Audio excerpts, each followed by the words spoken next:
James Jones, here is a question that the world needs answered because this is pivotal for the landscape of football.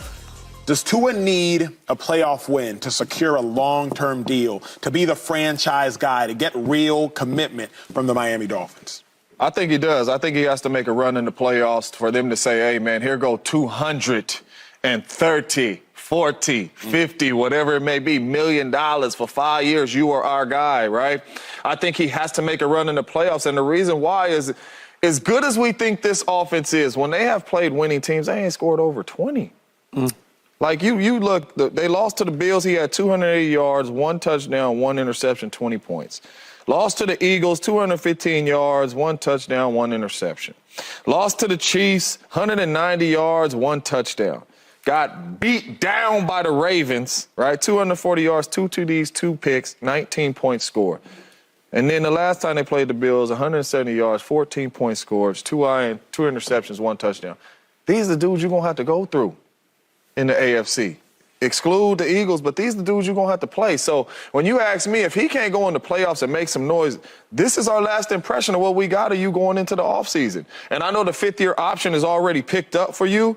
So I would make him play on that 5th-year option, see how well you play, and if you play extremely well coming into that next season under your 5th-year option, if you don't deliver in the playoffs, we will go from there. But I think just right now, you going out here losing to the Kansas City Chiefs and them saying, here go 5 years, $230 million, whatever the money may be or years may be, committing to him, I think you're taking a chance. But, Joy, it never works out when quarterbacks play on the 5th-year option. Nope. It never works out when quarterbacks play on their contract year for either. Think about Dak Prescott. He played on his 4th year of a 4-year deal. He wasn't a first-round pick. Dak Prescott gets hurt, and the Cowboys have to pay him an exorbitant amount of money. Think about Lamar Jackson last year. He's in his 5th year of a 5-year deal, if you will. Lamar Jackson ends up getting hurt. Could he have come back? We don't know if it's because he was hurt or because he wanted more money. Lamar Jackson ends up tweeting in the offseason, hey, I don't want to play for the Baltimore Ravens anymore. They end up paying him more money than they would have had to pay him had he just signed before this. It don't work out for nobody. So I hear what James is saying, Joy, but break down for me, what does Tua need to do to remove all of the nonsense and be worth that 5-year, $230 million deal? Just win, baby. Just win. Just win. Just win the game. Now, well, yeah. Now, there's a 60% chance of snow on Friday. And it's going to be 9 degrees, like a high of like 11 this weekend. I don't know if you've been to Kansas City in the winter. It's quite cold. It is cold. It's quite cold. So it's even with the way that Kansas City is playing, it's a different temperature in Kansas City this weekend. And, you know, we'll see how it goes. But you go win that game against a struggling Kansas City team, all this conversation is over. Because playoff wins are really hard to come by. So I really think that that's all it's going to take. I agree with you, though. Whether they win this playoff game or they don't, business-wise, playing that 5th-year option game it just doesn't work out. It's always better to pay your franchise quarterback earlier, in my opinion. Because before you were ever an on-air personality, opinionist, analyst, all the things, you were a fan. So speak to me now from a fan perspective. And you lived in Miami for quite some time. If Tua loses to the Chiefs, he would have 1 playoff appearance in his 4-year career. He would have lost it. He would have never won the division in his 4 years. He would have had 2 coaches, a brilliant defensive mind, a brilliant offensive mind. If he doesn't beat the Chiefs, would you want to see, as a fan, your Miami Dolphins commit to that Tua and that resume long term? Because it's been a long time since the Dolphins have had a franchise quarterback. A long, long time. I think Tua is a very high-level talent. He was in the MVP conversation this year. He needs to play a specific way, but you can say that about a lot of guys. Yes, you can. I do wonder how this team is constructed when you talk about winning the division, especially when you're talking about the team that you need to beat in the division being the Bills, and you can never beat them. That's a little discouraging.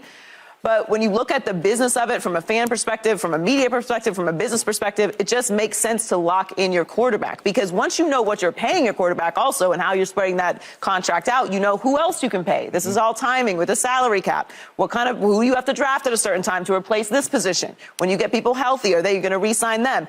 It just clears everything up. Are you going to move on from Tua? Because that sounds good. It sounds good, but the Dolphins have been in the playoffs the last 2 years. You're not getting a high draft pick. So are you going to trade up in the draft and risk it on another quarterback? You're too good to be in that situation. So, and I'm not making an argument against Tua. I think Tua is a franchise quarterback. And the franchise quarterbacks are expensive. They cost what they cost, and the next guy passes the next guy. So $260 million sounds like it's a ton of money, okay? It's a ton of money, okay? And somebody's got to make it, and everyone wants to pay their franchise quarterback. I think you pay him earlier because it just makes things simpler on the back ends. And I just don't think they're ever going to be good enough, or they're ever going to be bad enough to be in a situation to get a top pick anyway. Yeah, what's the question again?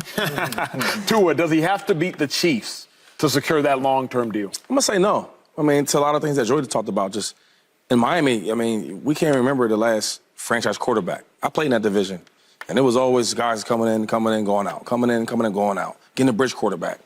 I think we know how good Tua really is. I mean, he led the league this year in passing yards, right? We've seen what he looks like he has the talent around him with the wide receivers and the coach.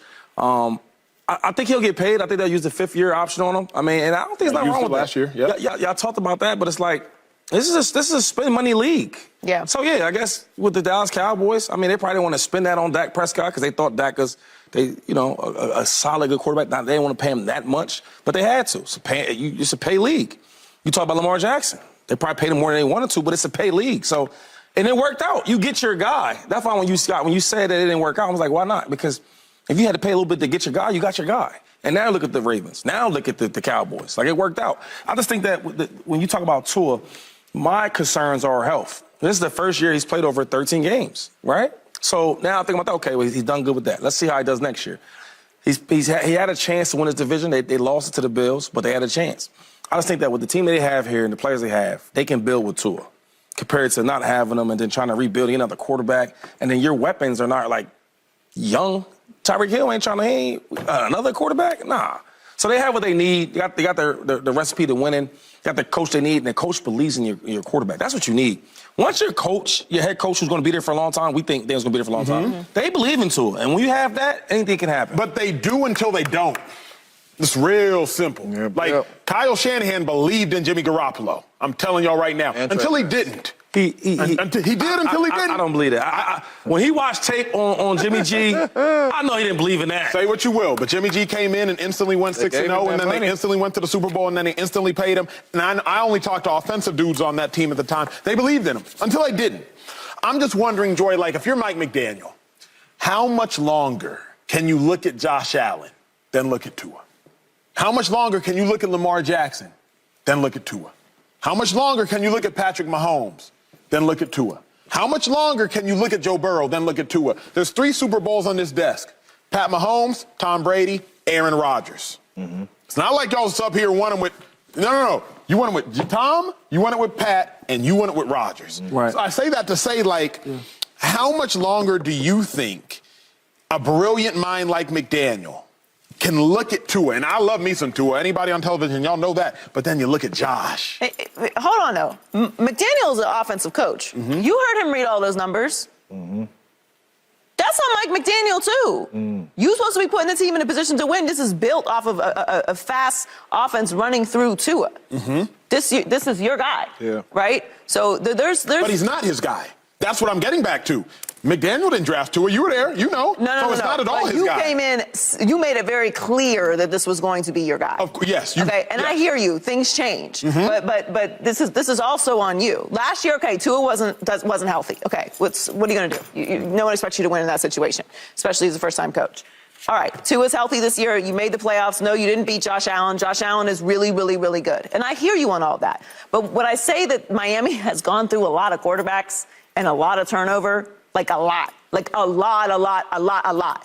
It's only recent that we even speak about them, even have segments about them on a national show, because they've been so dysfunctional, going through coaches, going through quarterbacks, going through all kinds of different talent. So it sounds good to just replace a quarterback. Of course you want Aaron Rodgers. Of course you want Patrick Mahomes. Of course you want Josh Allen. Of course you want Joe Burrow. These are like one of ones. God made it, boop, broke. Not another one. Go find somebody else. It's not that simple. It's not that easy. And I know that because they've tried year after year after year.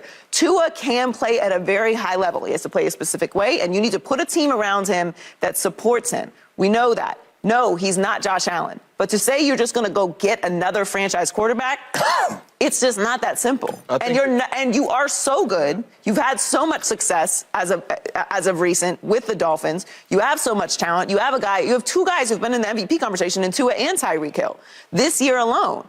You're not going to be in a space to go get a top quarterback. Yeah. It's not that simple. Subscribe here to get the latest from Speak, and go watch a few segments from our other shows on FS1.